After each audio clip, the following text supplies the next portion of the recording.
I never turn this into a technique or a modality because it's our innate birthright. And so, as we go through Soul Signature, people get to a point where they remember that they're embodying presence.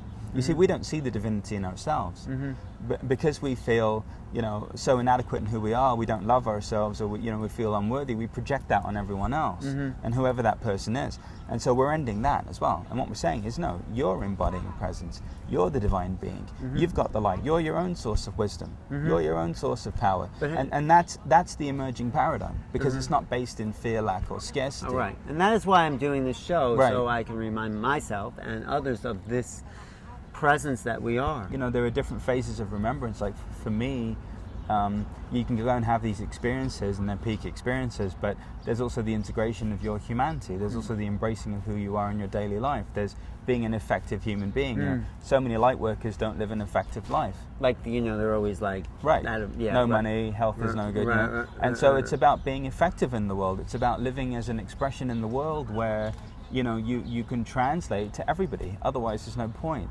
So for me, it's been about having this be sustainable in everybody. And how do you do that? How do you help them shift to a sustainability? Well, we've gotten to a point now after 4 years of doing this intensely where we've got these phases of remembrance. So phases of remembrance, the first phase of remembrance is coming to a level of authenticity, which is embracing who the Divine's created you to be.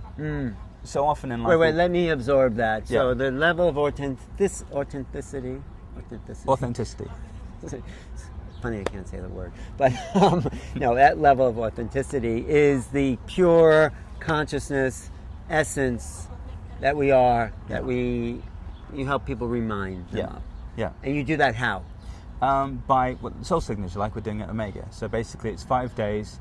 And there are just very simple ways to bring people into that authentic expression. What would be one way? Like, for example, honestly acknowledging what's happening in your experience. How they're feeling. If they're depressed, or they're happy, or they're sad, whatever. That's the first thing.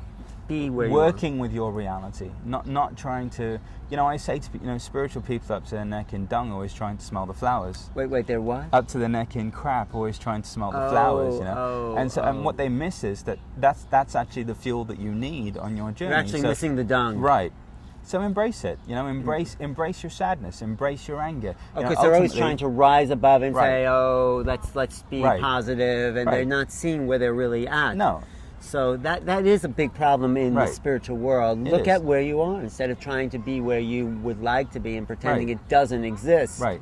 And it does. For me, on the level of experience, there's no difference between anger and sadness, or sadness and joy. It's experience. It's all the same. On a vibrational level, it's just different flavors of ice cream. That's right. And so, and this, and you know why? It's all people, for the soul's wisdom. Right. And when you trace it all back to its origin, it all originates from source.